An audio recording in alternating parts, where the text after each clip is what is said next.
So good afternoon. This is Anto Budiarjo and welcome to Monday Live. We have, since this is the beginning of 2021, we've kind of tweaked things a little bit as per our conversation last month, the last show that we did on the 14th of December.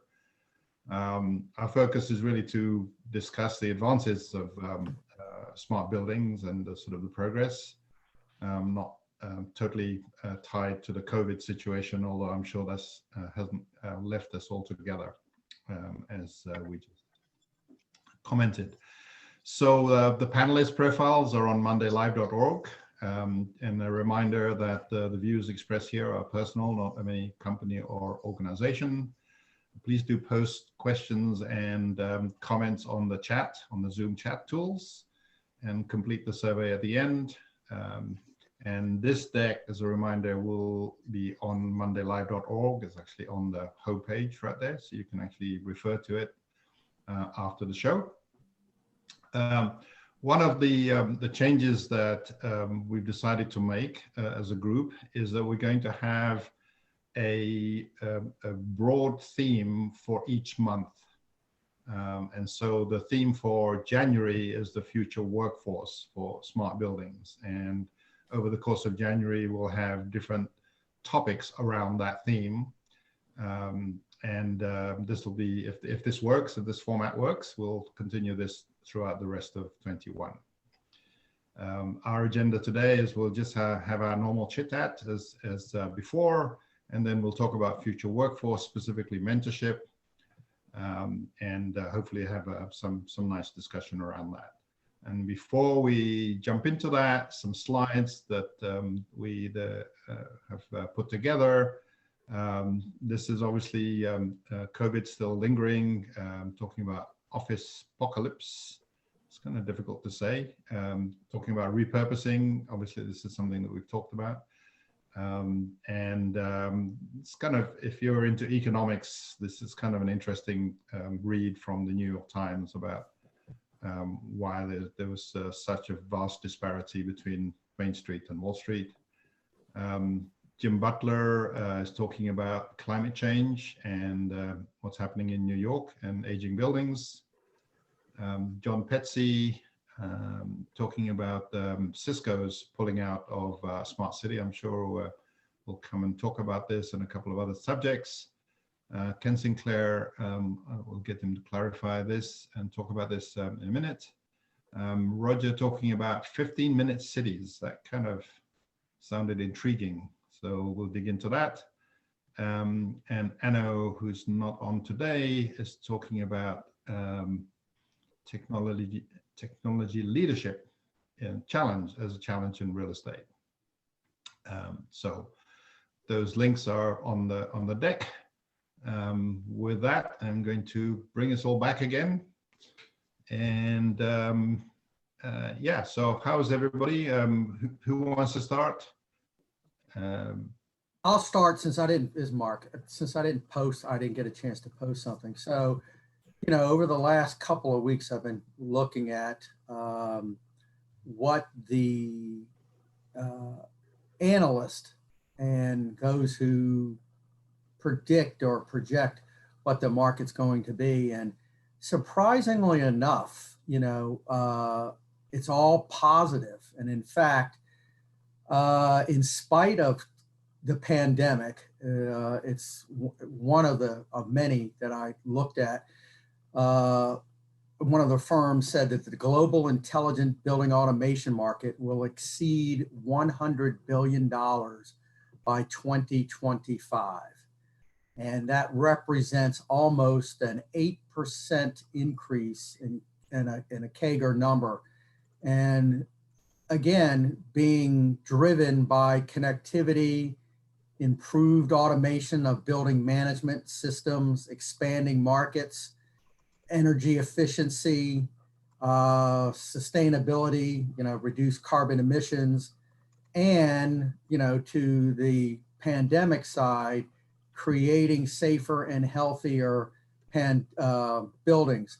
So it's interesting that the marketplace is saying it's going to be a good market, and then to kind of tie this in, my question to the group, and I'm sure we'll discuss during this month, is do we have enough talent in the marketplace to make this growth happen? I'll just leave it at that.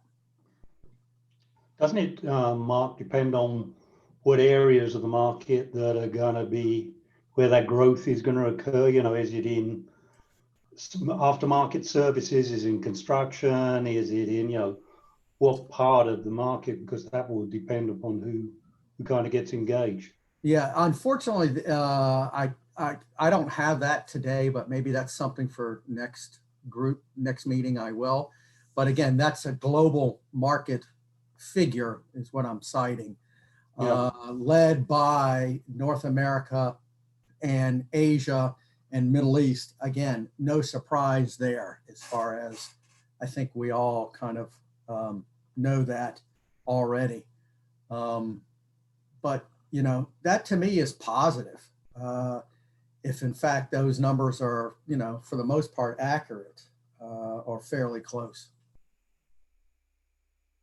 I'll throw one of the topics that I know we've talked about that we may want to cover this month is the different types of jobs in the sort of workforce for smart buildings. So that will, I'm sure that will fit into that kind of discussion. So maybe we can go after that. Yeah, I'll offer a comment on Mark's question about whether we have the talent. One of the things I guess I'm seeing and kind of distilling out there is because things get more and more specialized, the challenge for any one company, system integrator, especially engineering firm, to have all the talent they need is really, it's getting tougher, right? But that doesn't mean the people aren't out there, right? So you need to know something about refrigeration systems, you know, everything about other types of HVAC system, but you don't know that. Well, there's people out there, but they work for somebody else, right?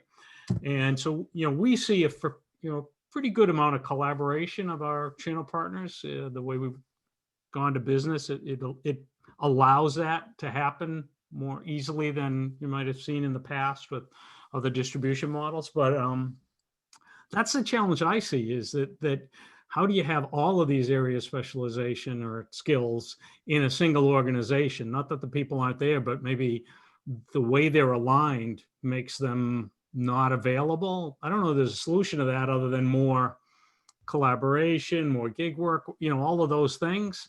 But I think that's the real problem, because it now, you know, there used to be, you know, pick a number. You needed 5 skill sets in the 80s to do controls, and you needed 20 in the 90s and 30, and now you need 60, right? From the networking, the security, and the, are you going to have all of that in a single house, right? So maybe even more than, are there enough people? It's how are they organized? But John, I'm curious whether those here on the panel are seeing the opportunity to identify those resources as independent contractors. Because in the IT industry, you can go out and find developers quite easily now from an independent contractor perspective. There are multiple websites that serve to identify these individuals. A lot of that are individuals who work multiple jobs or have full-time jobs and are looking for work on the side. But there's a whole mechanism in place in the IT world to identify this talent. So that's very specialized. You can name, I need this skill set. Yeah. So to what degree are you seeing something like that happening in our industry, if at all? Yeah, I guess I was just saying that it seems like it may be a bit of it's in conflict to how the way our industry is organized. It isn't. Yeah, exactly. Well, that's what I'm saying. Yeah. Yeah, and so I see an opportunity, and I know they need a skill set. I know that guy, but he works for another company, and right. And exactly. Those employment models aren't like, hey, Steve, I'm gonna do this, and it'll benefit you too, boss. But that hasn't, I think, really happened. You have some people who try to hang up a shingle and be independent, but their challenge is, how do they get enough business to pay the bills continuously? How do they get the word out? Hey, I'm a refrigeration guy or a cybersecurity guy, to get enough business. Whereas in the IT world, there is more business. Hey, I've got my Cisco certification. I can hang up a shingle, and maybe I'll get enough work to pay the bills. I think that's a different way to look at this manpower problem.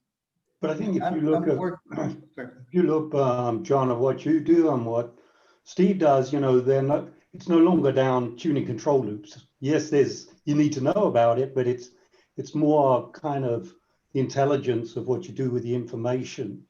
And it's looking, and will there be a crossover from some of the software guys and developers into, because, you know, they could do AI on stuff, you could teach them a little bit about the buildings, but will there be a crossover coming in from the, you know, software guys being brought into the industry as more and more services are built around the data? Yeah, you know, on that topic, you know, we interact with a lot of, I'm going to call them sophisticated consultants who know how to look at data, right? Continuously, maybe surprised is too strong a word. How many of them have no idea how to get the data, right? They don't know how to talk to control systems. They don't know what BACnet is or how to work with it or whatever. If that data was someplace, they could do magic with it, right? Well, this is, you know, if you're going to do work for a building owner, this is an end-to-end problem. You have to be able to do that entire stack or assemble a team that can do it. And the barriers of, due to the complexity of control systems and protocols and multiple devices and different data formats, is a real barrier to these data and you know, energy efficiency experts or whatever who could do magical things with the data if they could get it. So this is an area we see it come up a lot, you know. How do you work with BACnet? Oh my God, you know, I know data and AI and I can, you know, use all of these tools, but I don't know how to put me in touch with someone to connect to my system, right? Is that where the MSI role comes in? You know, they're kind of becoming the master system integrator that actually can touch both sides. Yeah, but you know, that I would say in a way, the word master system integrator implies they might compete with that consultant, right? Who's coming in. A lot of the consultants are using them because they're actually not doing the specifying of the actual building and the controls and stuff, but their consultants here in the UK are beginning to actually use master system integrators to actually make sure of what if they're specifying something or the REITs are specifying something, that the people who are working on the project are actually going to deliver that, because someone has, you know, they actually oversee it for them. Yeah, and so I agree it's happening, but I guess I just suggest it's pretty messy for these people to try to figure out the channels and where they can get the help they might need, right? It isn't, it's a whole, it might involve more effort than the analysis they were going to do, right? So, you know, it's interesting that you bring that up. I just posted, and I don't know if, I don't think I posted to the entire audience, at least a panelist, and maybe somebody else can post it. I'm beginning to see services, i.e. in the form of websites out there. And I just posted one where, to your point, Steve and John, maybe we don't have the entire skill set in-house, but piece of it I need to just have for this particular project. And here's a site called BMS Integrator, where people are looking, people go there to look for jobs, projects, etc. And I remember back in the day when the quote, when Al Gore invented the internet, when that all started, that was a big thing. I remember when I was on the consulting side of the business, and we launched a couple websites that were people advertising their wares to get projects, or companies advertising they were looking for certain project type people to do a project on a per project basis.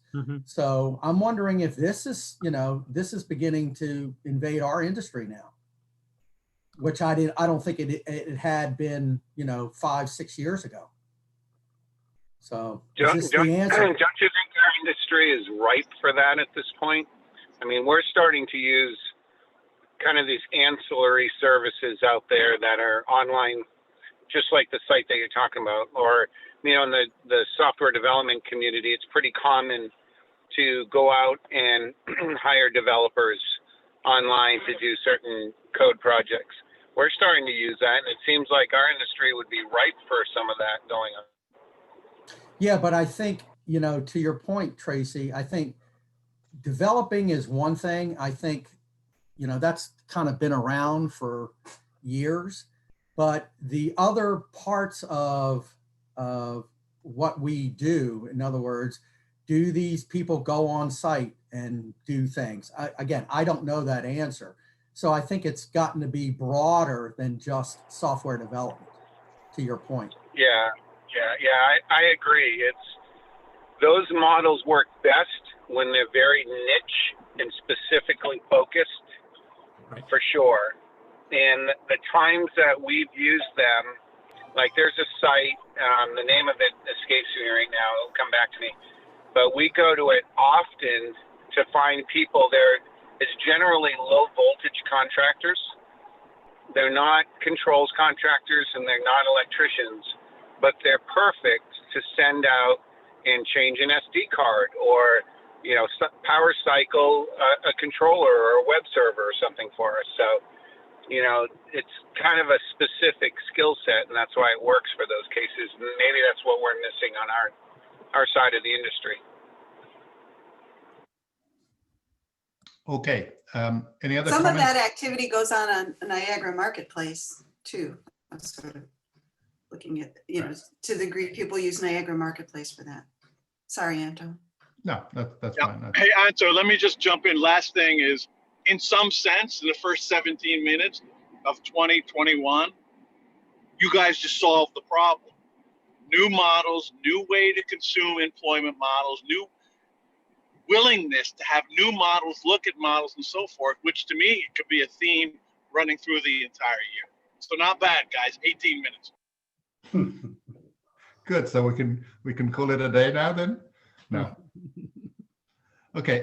Anybody else want to chime in on anything they put up on the slides that's sort of pressing? Okay, I'm working on this, working together apart, and that's exactly what you guys are talking about.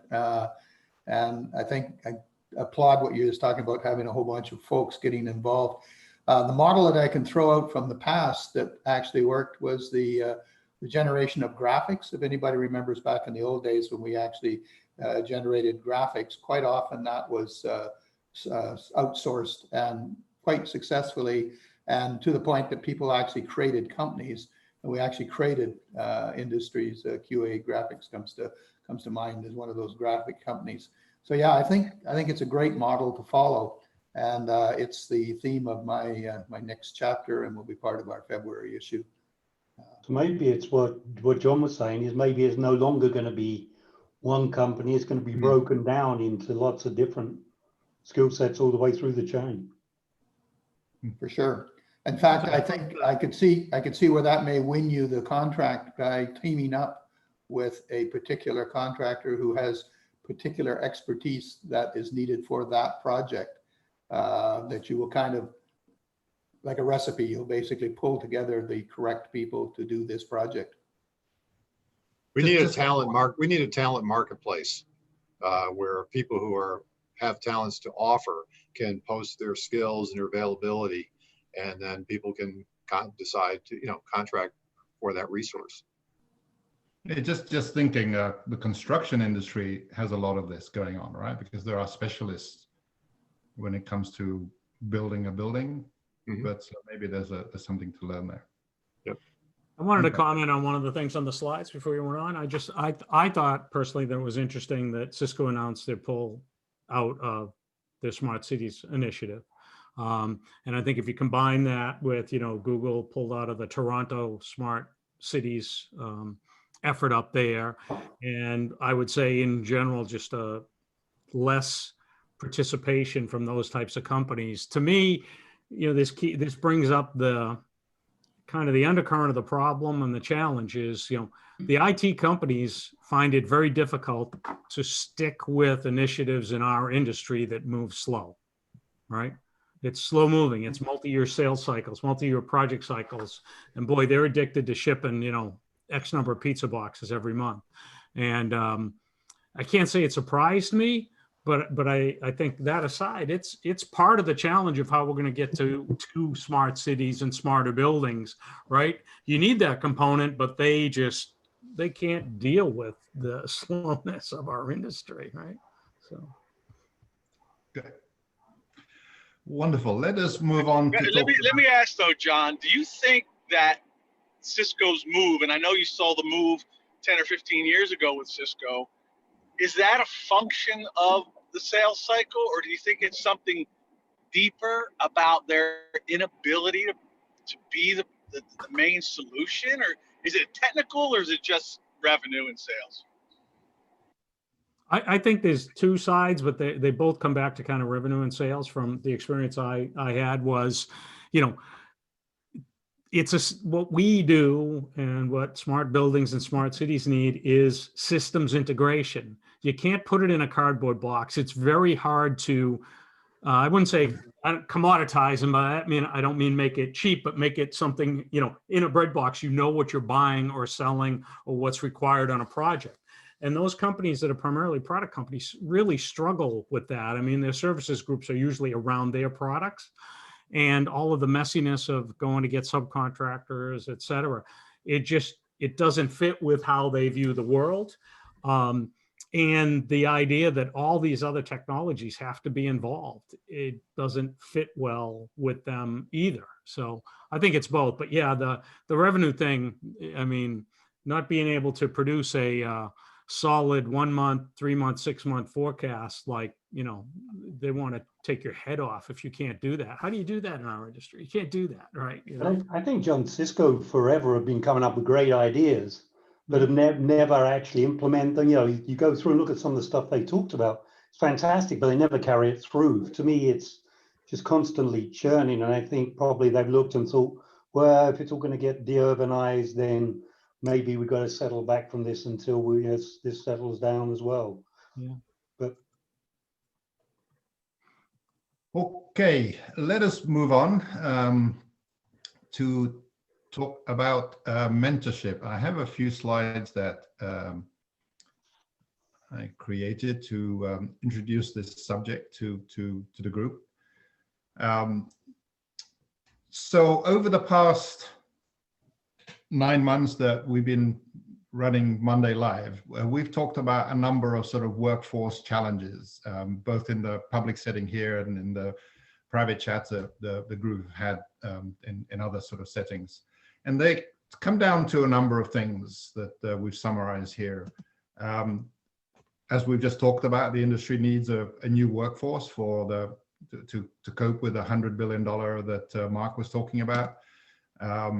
There's a problem, obviously, with internship. There isn't as much internship going on, so there's we need a new way of doing that, thinking about that. And of course, we need new young blood to feed our the technical and the sort of the work that we need to do. If we start thinking about education, there's a lot of schools and colleges that's starting to introduce courses around HVAC or smart buildings. They need content, and they also, more importantly, need perspective from people who have actually done it for many years, such as this group, but not just the panelists, but the audience. Us gray hair or people with hair have a lot to offer. I would actually say, and this is the first thing that I think Ken Sinclair would say, that we probably have as much, or if not more, to learn from sort of new, younger ways of doing things. So that goes both ways. You know, we can do some interesting conversations, more interesting conversations from outside people and from young sort of people. So in other words, we kind of almost need to build a new ecosystem. It's kind of one of the ways of actually concluding our conversations over the past few months. And so what we have decided to do as a group, the Monday Live panelists, is that we want to create a mentorship initiative or a mentorship program, basically making ourselves, each of the panelists you see in front of you, when we go back to the video view, as mentors to help this sort of whole this process. So what does that mean? I think in reality, the meaning of it will probably evolve over the next few weeks and months, but this is kind of what we're thinking of so far. That our target is really for individuals and schools and colleges. We think that in most cases, sort of a mentorship sort of engagement, as it were, is sort of somewhere between 1 and 3 months. So in other words, relatively short term.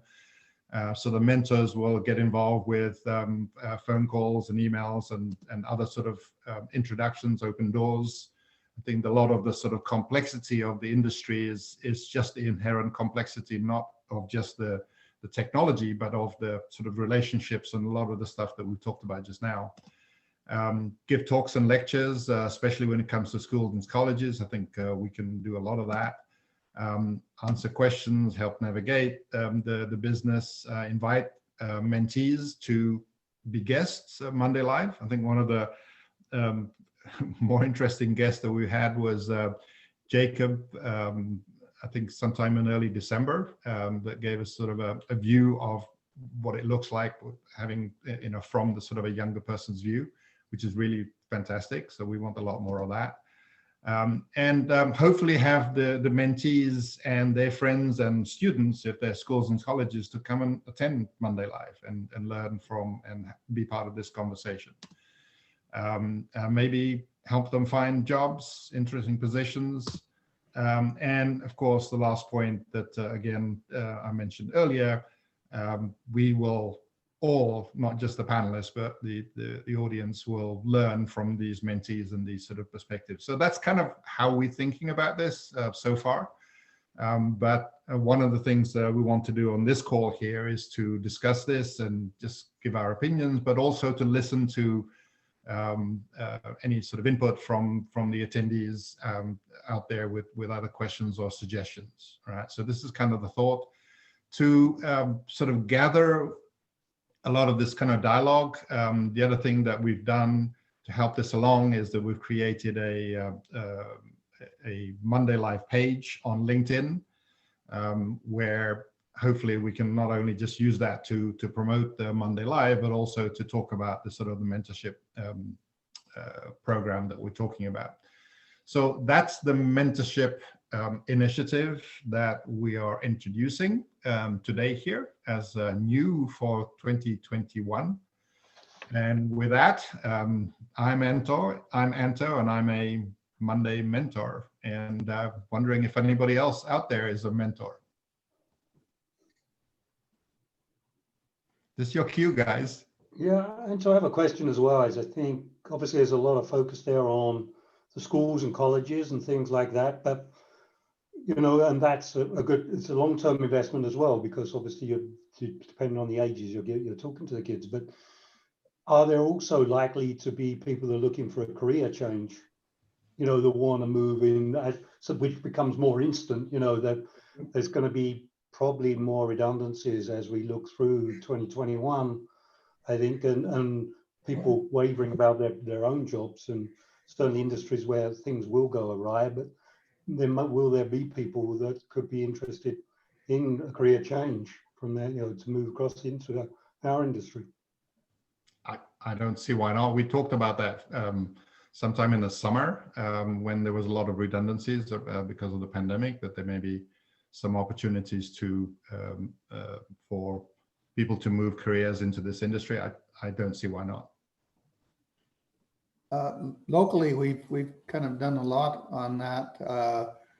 The consulting company that I'm involved with, SES, they actually teach at the BCIT, building automation, energy auditing, and some of those types of courses. The other one that I think is a huge success in our area is the Reliable Control Company. They basically work closely with the university and closely with the Camosun College, and probably their staff are now over 200 folks. I would say is probably 65–85% made up from the local folks, and I just see this as a huge success story that needs to be shared. And they work very closely with the colleges, and the people at the colleges know that this is one of the major employers in their area, and they work hard to trying to get in. They also bring them on as engineering students, for the summer, and basically then if they work out, they stay on, kind of thing. So it's there's a whole culture that I think the industry needs to adopt. So how can we fit into that? How can we help that, those kind of things? Because I've heard that from you and from other people in different parts of the countries, and that's kind of, that seems to be an opportunity, that there's people are organizing locally, and we think we have a lot of perspective of value. How can we match the two? Well, one thing our industry has always been is it's always been chasing the national solution rather than the local solution. And I think this is something we need to change our thought pattern. We need to take a look at what's happening right around us and reach out and become part of our community. It's part of that, being remote, but being close and bringing in the resources and bringing in the people and creating your industry right where you live. And I think all the folks around Richmond, Virginia have done a great job of that. You're all connected and you all share. And I assume that the colleges and stuff, I would assume, in those areas should reflect that. And if they haven't, then we haven't done a very good marketing job of bringing that to them. So anyway, yeah, that's, it's maybe we have to think a little less national and global in this particular thing and a little bit more local. And the fact that people are going to live anywhere, these will become the people, if they don't work for the local company, they may end up working for the online resources we're talking about. So, just an immediate thing we might be able to do. I'm watching the chat and seeing some, one of the things we do when we get together is we bring up a topic and we don't necessarily know the answer, but we have good discussion and stuff comes in. For the people who've been posting a lot of things, I know I haven't been aware of. Will you put the link into the LinkedIn group? People should be posting this there, because that LinkedIn group can become kind of a point where people offer, hey, there's training here, there's training here. I mean, there's a bunch of great suggestions here in the last 5 minutes I didn't know about. And part of the problem is, how do you help people know about them, right? The LinkedIn group might serve a little bit of that. So I'm going to make a post that people can post on there as well. Okay, thanks. Yeah, Anto, and looking at your prepared list of things that we as mentors are offering, I didn't see the idea that we had discussed briefly around basically being a Ask Monday Live type of forum opportunity, where, and maybe that with LinkedIn being established now, basically post a question and then one or more of us can respond to it, because I think that's one of the easiest ways for us to add very quick value to, so, when I think of mentorship, I think of it more on an individual basis. One individual has a need for something or doesn't know how to do something, or and so whether they want to establish a relationship with one of us, I mean, we all have different backgrounds and skills. That's maybe a little more difficult to create that relationship. Whereas it would be easier if they could just post a question and then we as a group can respond to it and get a dialogue going that way. But I'm personally open for doing one-on-one coaching for individuals. I think that's valuable. There's not a lot of, in bigger organizations, there are often through HR notions of mentoring that can be created for employees. I don't necessarily see where that's very as easily accessible in our industry, particularly among all the systems integrators that are out there. So it's going to be a little more difficult that way. But maybe my point is being able to post questions and having us respond to them seems like a natural step. I agree, although it's hard to get those conversations going. The other thing is for folks following that, the frequently asked questions will lead them. I think the other thing I want to keep pointing out too is that we've got like a gigantic hole in the industry. Automated Buildings has attempted to try and do this. And our main platform has been AHR Expo, of course, which this year has been canceled. And, you know, most of us on this screen would be at the Connection Community Collaboratory, and we always have a good shot there and just talk about stuff. And really this has become this year sort of the feed, or has been resurrected as Monday Alive, and we're chatting a lot about a lot of the stuff that we kind of chatted about there in industry problems in an open format, in a cooperation of companies talking just to the industry rather than talking about our particular products and stuff. And there's a need for that. There's a need for that to go online. And I think Monday Alive can be a part of that. The big thing is once you start doing that, then you can lead off to other particular sessions.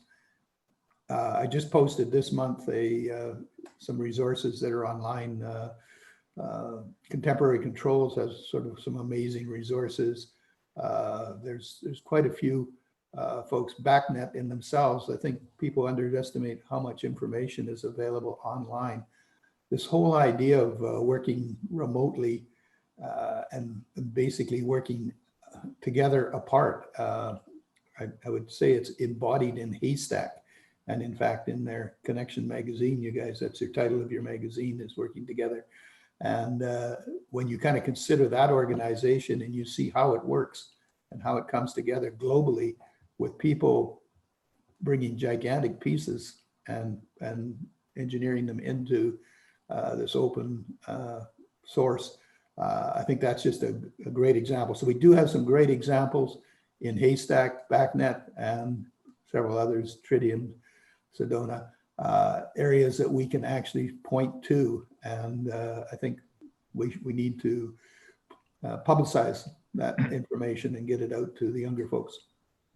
So LinkedIn's a good platform, but is that, you know, you look at the average age probably on LinkedIn, it's not generally the school, you know, the younger guys, they're on something, you know, they could be on TikTok, or, you know, they could be on TikTok or many of the other platforms. You know, will we actually get through to those guys through LinkedIn, do you think? Roger, I'm not going to do a TikTok video. You're not. And along those lines, to the group and to the attendees as well, does it have to be the younger crowd? Just the younger crowd. Let me clarify that.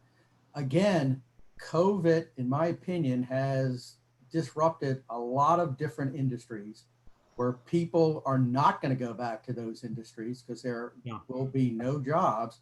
What about all these people who are looking for that next opportunity?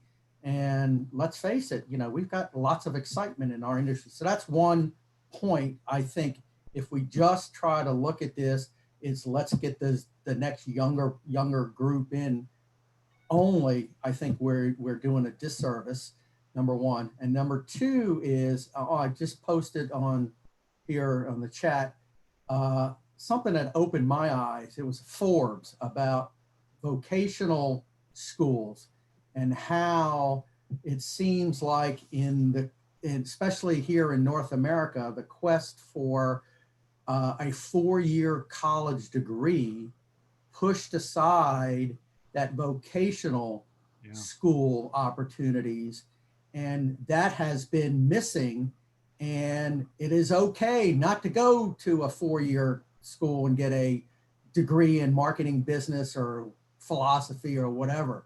Is go to these vocational schools because they're huge opportunities in various industries.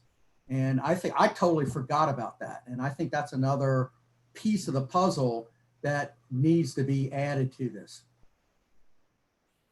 I think that's a really good one. There's going to be a whole bunch of folks that are going to be being re-employed. The Shopify is a Canadian success in basically online marketing. And that's what they found, is that these make it easy for these people to set up their stores, and the and they've been working with the government, and that's the working, actually re-employing folks who have lost their jobs. And basically, if you're an Eskimo and you're making soapstone carvings, set up your own store and sell your own soapstone carvings. Don't go through a company. We'll do all the commerce for you. And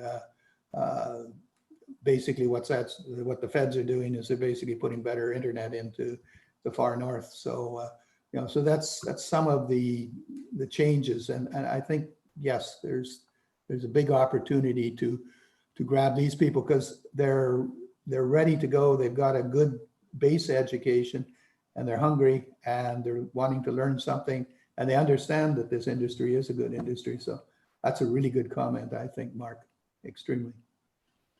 I want to go back to what Steve said, that whole, post questions and have a variety of answers, and that way, a different way of mentoring. We did talk about that, and I agree, Steve. I think that could be really useful. I don't know if the LinkedIn environment gives us a good mechanism or a tool to do that, or we'd need some other tool, but, I'd be glad to try to respond to questions that were, that I could offer something to, so.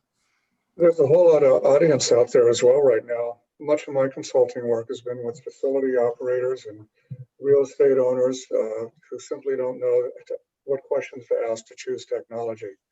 So they're going after, or rather they're being inundated by service providers, technology providers, but they don't quite know how to put this into a context to make a decision to move forward. So I'm finding, not in the terms of mentorship, but in consulting, working with these end-use clients who simply want to understand, how do I make a determination? How do I make a decision with technology or a product or a service associated with intelligent buildings, especially with all of the vendors who are in the market right now? There's just a tremendous number of people who are presenting these services.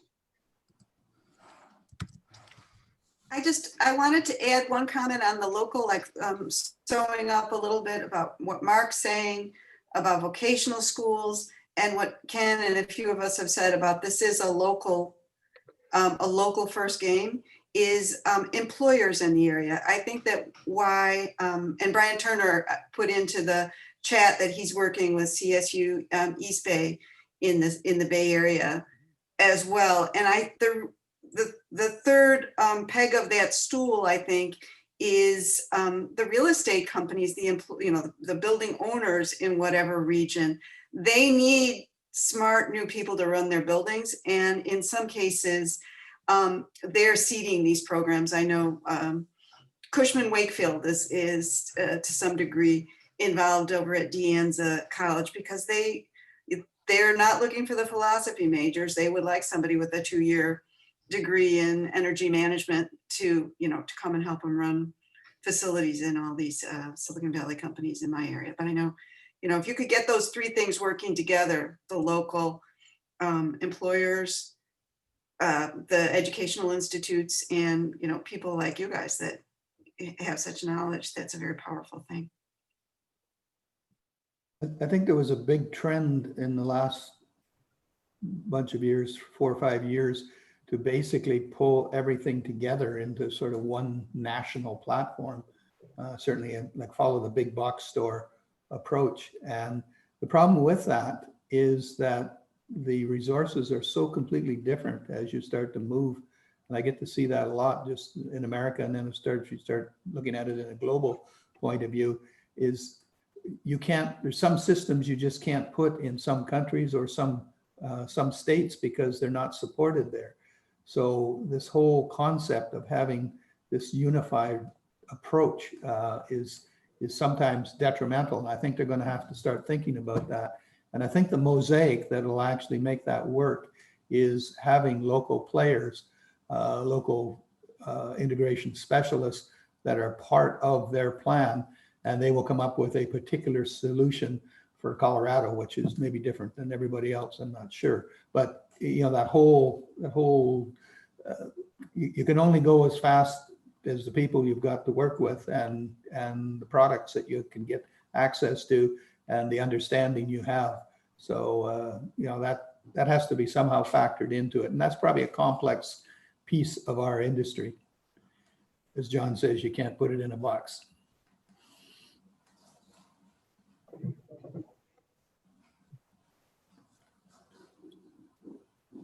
Okay, so a lot of good conversations here, a lot of good ideas, and clearly this is just a start. We're 46 minutes in now, Bill, into the year, trying to figure out how we can actually do something proactive. So, some of the things we talked about in the previous calls and the private calls over the holidays is how we can sort of make introductions, right? Sort of, Therese was talking about De Anza College, and a lot of other people are talking about different sort of local colleges. And how can we sort of make the introductions between this group and those sort of opportunities where we can see if we can help? What is the best way of organizing ourselves for that?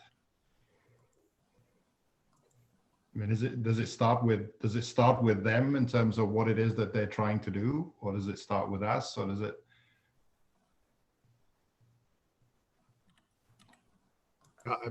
Seems to me, Anto, it's each of us has to decide whether we're going to allocate a certain amount of time to reach out to the educational institutions in our local communities and tell them about Monday Live and what we're able to offer, and see if there's some interest, right?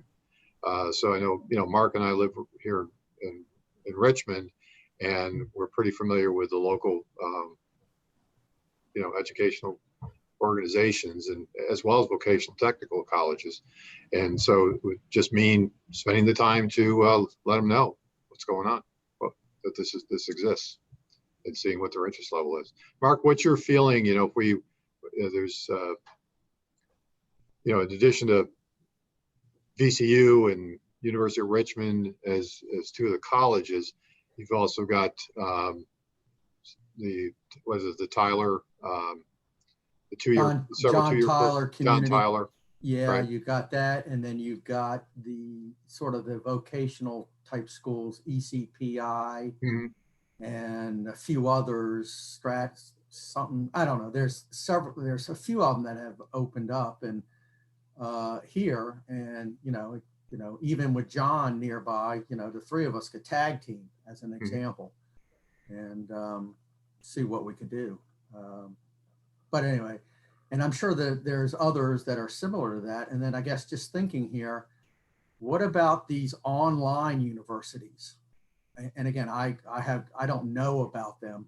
What type of curriculum do they have or whatnot, but that might be a whole new avenue to consider as well. We will probably need some sort of professional body, organization, whatever, that if people are interested, that we could refer them to, because we're not going to be able to see them through the whole process. They're going to say, hey, I would like to follow a career. Who should I go and see? Is there, I'm not talking about a recruitment company, but something that, could actually be built around the industry, so that if there are job postings and things, that people can at least have a look at the range of jobs that are on offer. I'm sure perhaps if, system integrators or even controls companies or anyone had some sort of location they could go to recruit, recruit people, with people could offer themselves up, or would be interested in any jobs they may be wanting to post. So the outreach that you started to talk about, Steve, is really sort of the steps are, what are the schools and colleges around me, around each of us, right?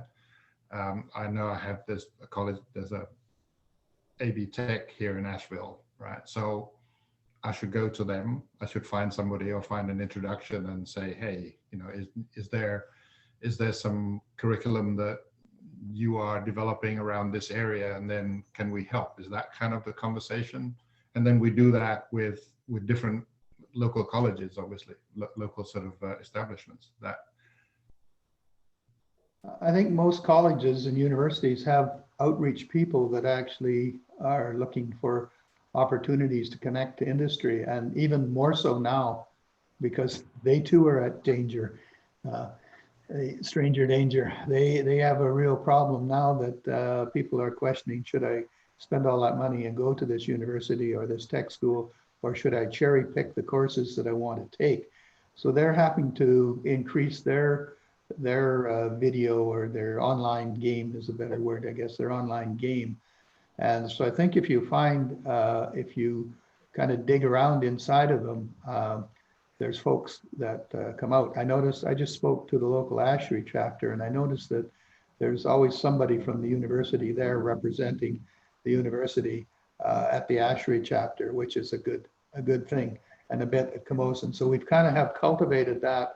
These people understand that they need to come to these meetings to kind of get the gist of what's going on. So kind of creating some of those relationships, trying to find those people and inviting them into the industry. And it's not just Monday Alive, it's inviting them into the ASHRIs, into the BACnets, and into all of our organizations. If we can get them in there, into the haystacks, you know, if they get to be part of that, that may be the very thing that twigs their interest.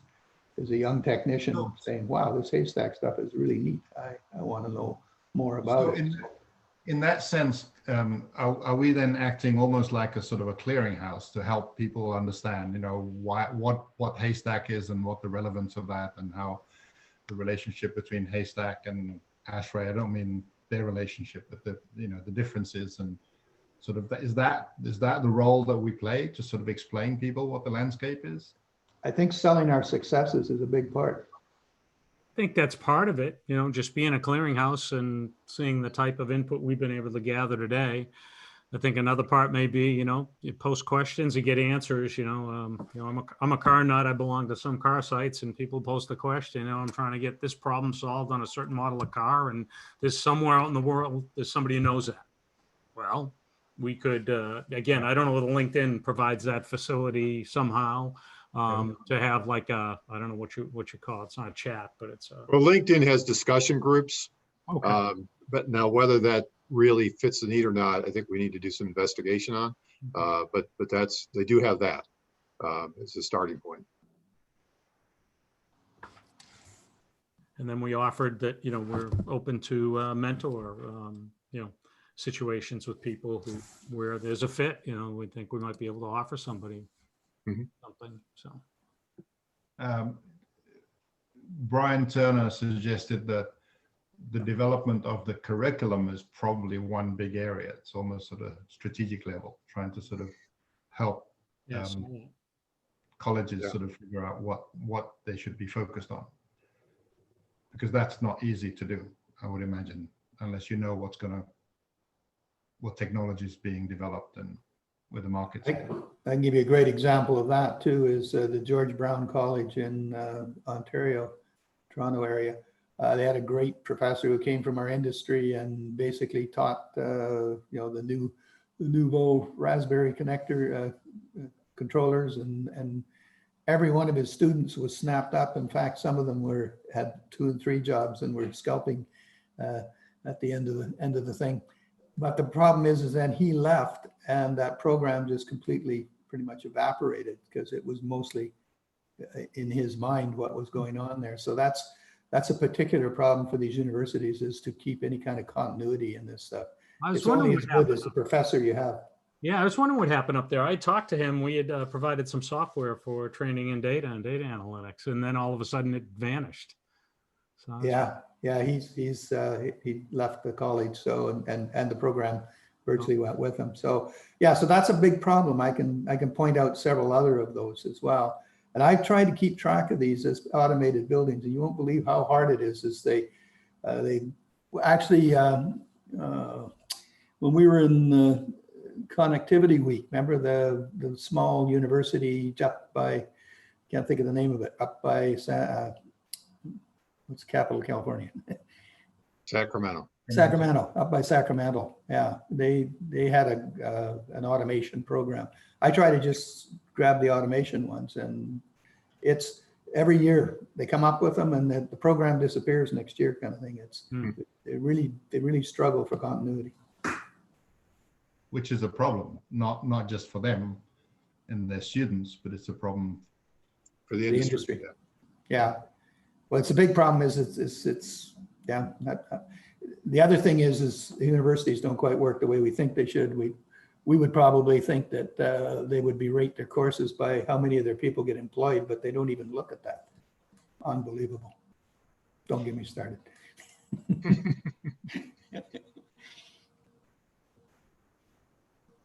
Any other thoughts on this whole program?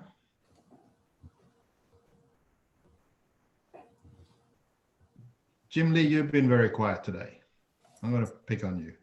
Well, since you've picked on me, we did do some local education and outreach. We started a BACnet users group for New England about 4 or 5 years ago. And we did have some new and interesting local people come and customers. The thing that actually made it successful over time, we struggled to get enough end users to come until we decided to have it at a bar. And that was actually the magical thing. No lie here. Having it at the bar produced a lot more people. And the only thing that's interrupted that now is COVID. But I think it would be, interesting to invite some younger people and some other people outside into that kind of forum, so we can have a relaxed discussion over cocktails instead of, a classroom-like scenario. So, my thought. I think the other thing is some of these organizations exist. What we need to do is just make ourselves known to them. In our area, we have an identity called Biotech, which is Vancouver Island technical folks, and it's all of the technologies that are on Vancouver Island. But inside of that, building automation, because we have a major vendor here, is because they have a lot of the jobs and they're advertising for a lot of the jobs. Everybody in that organization actually knows a little bit about our industry. So I think getting a wedge into these local technical societies and letting them know that our industry exists, and if we can somehow start posting jobs, I think that's the thing that attracts attention. Is as soon as you're looking for somebody with this kind of experience, they say, what do I have to do to get that kind of experience? Because wow, that looks like a really nice job.